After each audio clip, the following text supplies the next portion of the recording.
when Biden first took office in 2021, he was polling at about plus 23 percentage points as an approval rating, which was about 20 points higher than Trump's approval rating when he took office in 2017. Biden's approval rating is now fallen to minus 14 points. And if you track the sort of timeline since 2021 to now, you can correlate events with Biden's approval dropping. So the first time it really fell below zero was the summer of 2021 when Biden pulled out American troops from Afghanistan. Now, that was a popular decision in general, but the way it was handled was described as chaotic. The Taliban immediately took over. A terrorist attack killed 130 people, and Biden was criticized for his handling of that. Moving on to the summer of 2022, it was even a further decline as inflation hit really high levels and illegal immigration at the southern border also hit really high levels. So you can track the sort of main issues that have led to the declining approval rating, and they've never really recovered in the past couple of years, particularly when Biden is prone to gaffes or memory fades, and a special counsel officially described him as an elderly man with a poor memory, and that's correlated as well with low approval rating. His approval rating is now lower than Trump's was at this stage of his presidency. It's unprecedented for a serving or former president to be on a criminal trial, as Trump has been this week. It's slightly unclear what effect that those trials will have on the election, because last year, as those trials were scheduled and he was faced with more and more charges, so his civil fraud case in New York, the election interference case in Georgia, and the hush money trial in New York, among other cases, they didn't really correlate with any decline in his polling for the Republican primary. In fact, they actually sort of correlated with his increasing support among Republican voters in the primaries.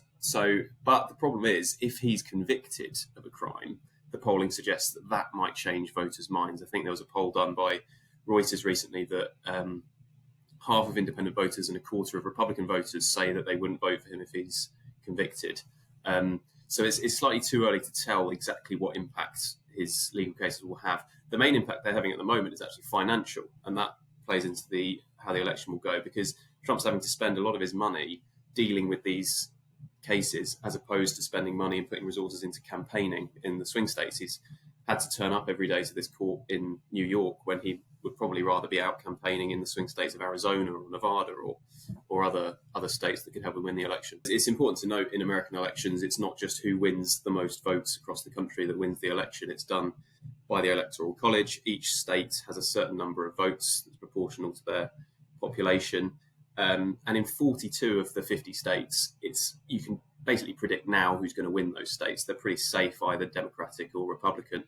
And there's 8 states that in 2020 had a margin of victory less than 5 percentage points. So they're generally known as the swing states.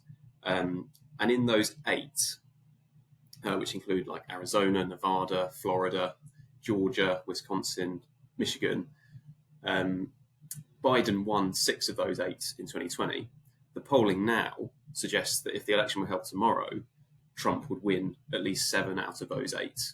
Wisconsin is a dead heat in terms of polling. Pennsylvania is very, very close. Trump has a very small lead.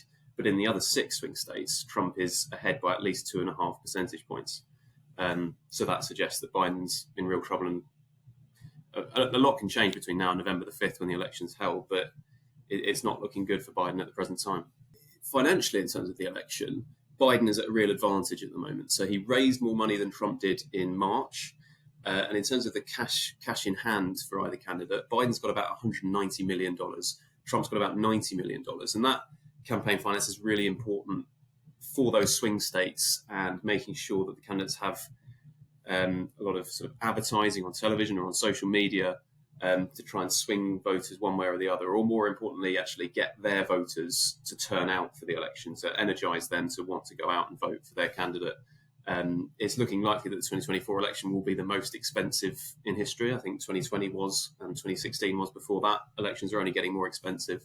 And so candidates need every dollar they can to make sure that they can turn out their vote and convince voters to choose one over the other. We've looked at the polling for the election But the big caveat is it's far too early for that polling to bear any relation to the reality of the election because we're so far out.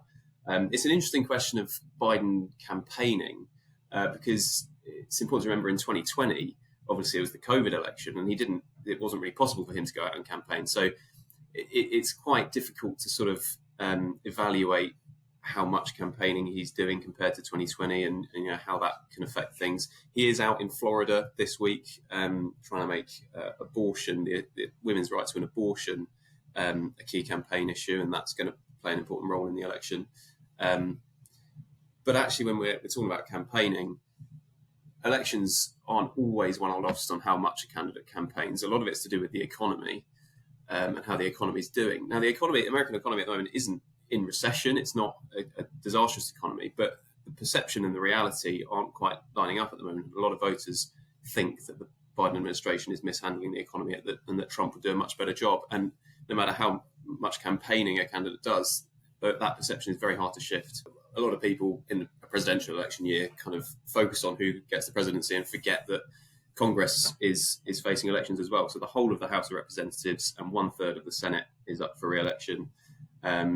And again, the polling is quite difficult to predict this far out from the election. There are sort of consensus forecasts for how many seats will go to either party, but even within those forecasts, there's a big chunk that's just completely too close to call. The suggestion at the moment is that the Republicans probably just have a very small, greater likelihood of winning the House, and they're looking quite likely to win the Senate. So at the moment, the Republicans control the House and the Democrats the Senate. It's looking quite likely that Republicans will win the Senate, and that's largely because the 1/3 of Senate seats up for election this year are Democratic incumbents who are a little bit vulnerable to Republicans taking their place. So, and the importance of Congress as well is that whichever party controls Congress dictates how much a president can do. So, presidents can promise the earth, but if they're in the White House and the other parties in Congress, that can lead to sort of gridlock and lack of policies being passed. Yeah, well, one of the big sort of search queries on Google related to the US election is where is Melania? Because for the past 2 or 3 years, she's rarely been seen at her husband's side. There was lots of reporting about sort of tension between the married couple in the White House. But in recent weeks, she's started to appear with Donald Trump in public more often. She's due to speak at one of his fundraisers in the near future. So she's taking a slightly more active role in the campaign. She and her advisors are very sort of secretive and closed off. It's quite difficult to sort of gauge precisely what her views are and how willing she is to get involved in the politics of it all.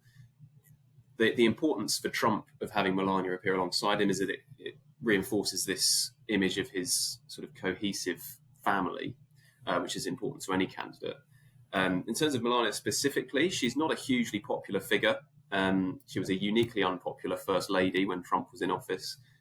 Jill Biden, the current first lady, is not hugely popular either, but it just goes to show that Melania Trump might not have that big an impact on the election as say, Michelle Obama. She was an electoral asset for Barack Obama in 2008 and 2012.